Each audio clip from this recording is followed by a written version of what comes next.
암몬 사람 나하스가 올라와서 길르앗의 야베스를 포위하였다. 그러자 야베스 사람들이 모두 나하스에게 우리와 조약을 맺읍시다. 우리가 당신을 섬기겠습니다 하고 제안하였다. 그러나 암몬 사람 나하스는 내가 너희의 오른쪽 눈을 모조리 빼겠다. 온 이스라엘을 이같이 모욕하는 조건에서만 너희와 조약을 맺겠다 하고 대답하였다. 야베스 장로들이 또 그에게 제안하였다. 우리에게 이래 동안만 말미를 주셔서 우리가 이스라엘 모든 지역으로 전령들을 보내도록 하여 주십시오. 우리를 구하여 줄 사람이 아무도 없으면 우리가 항복하겠습니다. 전령들이 사울이 살고 있는 기브아에 가서 백성에게 그 사실을 알리니 백성들이 모두 큰 소리로 울었다. 마침 사울이 밭에서 소를 몰고 오다가 무슨 일이 일어났기에 백성이 울고 있냐고 물었다. 사람들은 야베스에서 온 전령들이 한 말을 그에게 일러주었다. 이 말을 듣고 있을 때에 사울에게 하나님의 영이 세차게 내리니 그가 무섭게 분노를 터뜨렸다. 사울은 결소 2마리를 잡아서 여러 토막으로 자른 다음에 그것을 전령들에게 나누어 주고 이스라엘 모든 지역으로 말을 전하라고 보냈다. 누구든지 사울과 사무엘을 따라 나서지 않으면 그 집의 소들도 이런 꼴을 당할 것이다. 주님께서 온 백성을 두려움에 사로잡히게 하시니 모두 하나같이 그를 따라 나섰다. 사울이 그들을 베색에서 모으고 수를 세어보니 이스라엘에서 30만 명이 왔고 유다에서 3만 명이 왔다. 기브아 사람들이 야베스에서 온 전령들에게 말하였다. 길르앗의 야베스 사람들에게 가서 내일 햇볕이 뜨겁게 내리쬐 때쯤에는 구출될 것이라고 전하여라.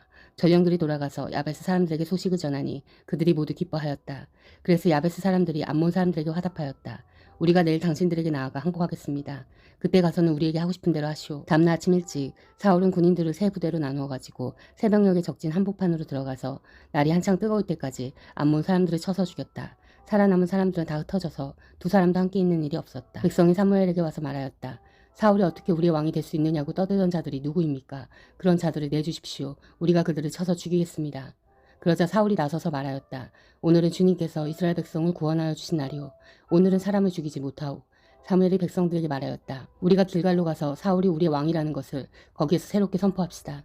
그래서 온 백성이 길갈로 가서 그곳 길갈에 계시는 주님 앞에서 사울을 왕으로 세웠다. 그들은 거기에서 짐승을 잡아서 주님께 화목제물로 바쳤다. 거기에서 사울과 모든 이스라엘 사람이 함께 크게 기뻐하였다. 사무엘이 온 이스라엘 백성에게 말하였다. 나는 당신들이 나에게서 요청한 것들을 다 들어주어서 백성을 다스릴 왕을 세웠습니다. 그러니 이제부터는 왕이 백성들을 인도할 것입니다. 나는 이제 늙어서 머리가 희게 세었고 나의 아들들은 이렇게 당신들과 함께 있습니다. 나는 젊어서부터 오늘까지 당신들을 지도하여 왔습니다. 내가 여기 있으니 주님 앞에서 그리고 주님께서 기름 부어 세우신 왕 앞에서 나를 고발할 일이 있으면 하십시오. 내가 누구의 소를 빼앗은 일이 있습니까? 내가 누구의 나귀를 빼앗은 일이 있습니까? 내가 누구를 속인 일이 있습니까? 누구를 억압한 일이 있습니까? 내가 누구한테서 뇌물을 받고 눈 감아준 일이 있습니까? 그런 일이 있다면 나를 고발하십시오. 내가 당신들에게 갚겠습니다. 이스라엘 백성이 대답하였다. 우리를 속이시거나 억압하신 적이 없습니다. 누구에게서든지 무엇 하나 빼앗으신 적도 없습니다. 사무엘이 그들에게 말하였다. 당신들이 나에게서 아무런 잘못도 찾지 못한 것에 대하여 오늘 주님께서 증인이 되셨고 주님께서 기름 부어 세우신 왕도 증인이 되셨습니다. 그러자 온 백성이 그렇습니다. 주님께서 우리의 증인이 되셨습니다. 하고 대답하였다. 사무엘이 백성에게 말하였다.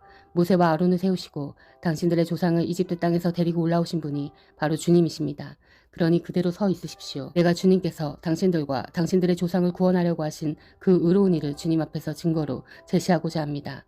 야곱이 가족을 데리고 이집트로 내려간 다음에 이집트 사람들이 야곱의 가족을 억압할 때에 그들은 주님께 매달려 살려달라고 부르시셨습니다. 그래서 주님께서는 모세와 아론을 보내셨고 조상을 이집트에서 인도해내셨고 그들을 이 땅에 정착시키셨습니다. 그런데도 백성은 주 그들의 하나님을 잊어버리고 말았습니다.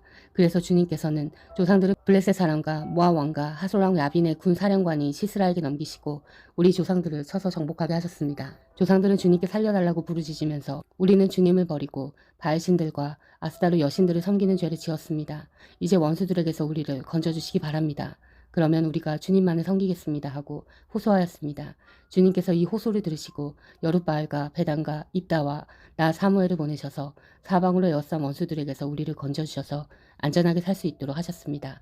그런데 암몬 왕 나하스가 우리를 치러 오자 주 하나님이 우리의 왕인데도 그것을 보았을 때 당신들은 안 되겠습니다. 우리를 다스릴 왕이 꼭 있어야 하겠습니다 하고 나에게 말하였습니다. 이제 당신들이 뽑은 왕, 당신들이 요구한 왕이 여기 있습니다. 주님께서 주신 왕이 여기에 있습니다.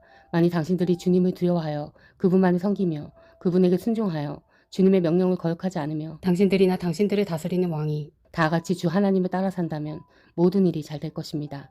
그러나 주님께 순종하지 않고 주님의 명령을 거역한다면 주님께서 손을 들어 조상들을 치신 것처럼 당신들을 쳐서 멸망시키실 것입니다. 당신들은 그대로 서서 주님께서 이제 곧 하실 큰 일을 눈으로 직접 보십시오. 지금은 미를 거두어 드리는 때가 아닙니까? 그렇더라도 내가 주님께 아뢰면 주님께서 천둥을 일으키시고 비를 내리실 것입니다. 그러면 왕을 요구한 것이 주님께서 보시기에 얼마나 큰 죄악이었는지를 밝히 알게 될 것입니다. 사무엘이 주님께 아뢰니 바로 그날로 주님께서 천둥을 보내시고 비를 내리셨다. 온 백성이 주님과 사무엘을 매우 두려워하였다. 모든 백성이 사무엘에게 간청하였다. 종들을 생각하시고 주 하나님께 기도하셔서 우리가 죽지 않게 해주십시오. 우리가 우리의 모든 죄에 왕을 구하는 악을 더하였습니다. 사무엘이 백성에게 말하였다. 두려워하지 마십시오. 당신들이 이 모든 악행을 저지른 것은 사실이나 이제부터는 주님을 따르는 길에서 벗어나지 말고 마음을 다 바쳐 주님을 섬기십시오. 도움을 주지도 못하고 구원하지도 못하는 쓸데없는 우상에게 반하여 그것을 따르는 일이 없도록 하십시오.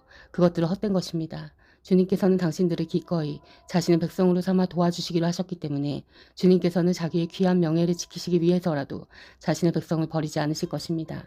나는 당신들이 잘 되도록 기도할 것입니다. 내가 기도하는 일을 그친다면 그것은 내가 하나님께 죄를 짓는 것입니다. 그런 일은 없을 것입니다. 오히려 나는 당신들이 가장 선하고 가장 바른 길을 가도록 가르치겠습니다. 당신들은 주님만을 두려워하며 마음을 다 바쳐서 진실하게 그분만을 섬기십시오. 주님께서 당신들을 생각하시고 얼마나 놀라운 일을 하셨는가를 기억하십시오. 만일 당신들이 여전히 악한 행동을 한다면 당신들도 망하고 왕도 망할 것입니다. 사울이 왕이 되었을 때에 그의 나이는 30살이었다. 그가 이스라엘을 다스린 것은 42해였다. 그는 이스라엘에서 3,000명을 뽑아서 그 가운데서 2,000명은 자기와 함께 밑바스와 베델 산지에 있게 하고 1,000명은 요나단과 함께 베냐민 지파 땅 기브아로 보내고 나머지 군대는 모두 각자의 집으로 돌려보냈다. 요나단이 게바에 있는 블레셋 사람의 수비대를 치자 블레셋 사람들이 그 소식을 들었다. 사울이 온 나라에 나팔을 불어서 히브리 사람 소집령을 내렸다. 온 이스라엘 백성은 사울이 블레셋 수비대를 쳐서 이스라엘이 블레셋 사람들의 미움을 사게 되었단 말을 듣고 길갈로 모여와서 사울을 따랐다. 블레셋 사람들도 이스라엘과 싸우려고 모였는데 병거가 3만에다가 기마가 6천이나 되었고 보병은 바닷가에 모래알처럼 많아서 셀 수가 없었다. 블레셋 군대는 벳아웬의 동쪽 믹마스로 올라와서 진을 쳤다. 이스라엘 사람들은 자기들이 위급하게 되었다는 것과 군대가 포위되었다는 것을 알고는 저마다 굴이나 숲이나 바위 틈이나 구덩이나 웅덩이 속으로 기어들어가 숨었다. 히브리 사람들 가운데서 덜어는 요단강을 건너 각각 길라 지역으로 달아났다. 사울은 그대로 길갈에 남아있었고 그를 따르는 군인들은 모두 떨고 있었다. 사울은 사무엘의 말대로 이래 동안 사무엘이 기다렸으나 그는 길갈로 오지 않았다. 그러자 백성은 사울에게서 떠나 흩어지기 시작하였다. 사울은 사람들을 시켜 번제물과 화목제물을 가져오라고 한 다음에 자신이 직접 번제를 올렸다. 사울이 막 번제를 올리고 나자 사무엘이 도착하였다. 사울이 나가 그를 맞으며 인사를 드리니 사무엘이 꾸짖었다. 임금님이 어찌하여 이런 일을 하셨습니까? 사울이 대답하였다. 백성은 나에게서 떠나 흩어지고 제사장께서는 약속한 날짜에 오시지도 않고 블레셋 사람은 믹마스에 모여들고 있었습니다. 이러다가는 제가 주님께 은혜를 구하기도 전에 블레셋 사람이 길갈로 내려와서 칠 것 같은 생각이 들어서 할 수 없이 번제를 드렸습니다. 사무엘이 사울에게 말하였다. 해선 안 될 일을 하셨습니다. 주 하나님이 명하신 것을 임금님이 지키지 않으셨습니다. 명령을 어기지 않으셨더라면 임금님과 임금님의 자손이 언제까지나 이스라엘을 다스리도록 주님께서 영원토록 굳게 세워주셨을 것입니다. 그러나 이제는 임금님의 왕조가 더 이상 계속되지 못할 것입니다. 주님께서 임금님께 명하신 것을 임금님이 지키지 않으셨기 때문에 주님께서는 달리 마음에 맞는 사람을 찾아서 그를 당신의 백성을 다스릴 영도자로 세우셨습니다. 사무엘이 일어나서 길갈을 떠나 베냐민의 땅 기브아로 올라갔다. 사울이 자기와 함께 있는 백성들을 세어보니 약 600명쯤 되었다. 사울과 그의 아들 요나단은 자기들과 함께 있는 백성들을 거느리고 베냐민 땅 게바에 머물고 있었고 블레셋 군은 믹마스에 진을 치고 있었다. 블레셋 진영에서는 이미 특공대를 셋으로 나누어 습격하려고 출동하였다. 한 부대는 수알 땅 오브라 쪽으로 가고 다른 한 부대는 베토론 쪽으로 가고 나머지 한 부대는 수모인 골짜기와 멀리 강야가 내려다 보이는 경계선 쪽으로 떠났다. 당시 이스라엘 땅에는 대장장이가 한 명도 없었다. 히브리 사람이 칼이나 창을 만드는 것을 블레셋 사람들이 허용하지 않았기 때문이다. 이스라엘 사람들은 보습이나 곡괭이나 도끼나 낫을 벼릴 일이 있으면 블레셋 사람에게로 가야만 했다. 보습이나 곡괭이를 벼리는데도 3분의 2 세겔이 들었고 도끼나 낫을 가는 데는 3분의 1 세겔이 들었다. 그래서 전쟁이 일어났을 때에 사울과 요나단을 따라 나선 모든 군인의 손에는 칼이나 창이 없었다. 오직 사울과 그의 아들 요나단의 손에만 그런 무기가 있었다.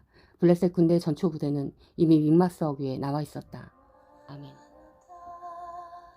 사랑하는 형제자매 여러분, 주님이 곧 오십니다. 마라나타.